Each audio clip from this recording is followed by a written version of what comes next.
আসসালামু আলাইকুম। আজ এই ভিডিওর মাধ্যমে আমরা দেখব কুইকবুকস অনলাইনে কাস্টমার লিস্ট কিভাবে এডিট করা যায়।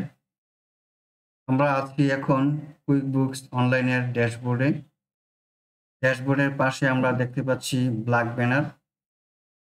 ব্ল্যাক ব্যানারের নিচের দিকে আমরা দেখতেছি সেলস। সেলস অপশনে দেখা যাচ্ছে কাস্টমারস। আমরা কাস্টমারে ক্লিক করি। কাস্টমার পেজে আসার পরেই আমরা দেখতে পাচ্ছি অনেকগুলো কাস্টমারের নেম। তো আমি এখান থেকে যেকোনো একটি কাস্টমারের তথ্য এডিট করব। আমি জন স্মিথ নামে একটি কাস্টমার দেখতে পাচ্ছি। এবার জন স্মিথ কাস্টমারে ক্লিক করি।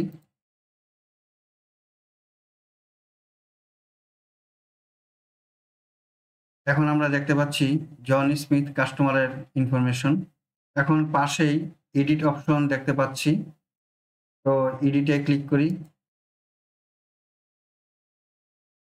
জন স্মিথ কাস্টমারের সকল ইনফরমেশন এই পেজে দেখা যাচ্ছে। এখন আমার প্রয়োজন অনুযায়ী এই কাস্টমারের যেকোনো ইনফরমেশন চেঞ্জ করতে পারি। এখানে দেখেন কোম্পানি নেম আছে স্মিথ কনসাল্টিং। আমি লিখলাম স্মিথ কনসাল্টিং ফার্ম। আমি যদি এই কাস্টমারের অন্য কোনো ইনফরমেশন চেঞ্জ করতে চাই তাহলে চেঞ্জ করতে পারবো। এখন সেভ বাটনে ক্লিক করি।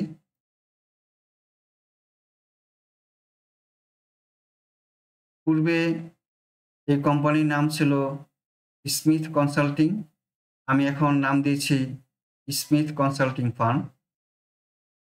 আমরা এতক্ষণ দেখলাম কিভাবে কুইকবুকস অনলাইনে কাস্টমারের তথ্য এডিট করা যায়।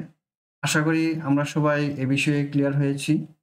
আমার এই ভিডিওটি ভালো লাগলে লাইক এবং সাবস্ক্রাইব করবেন।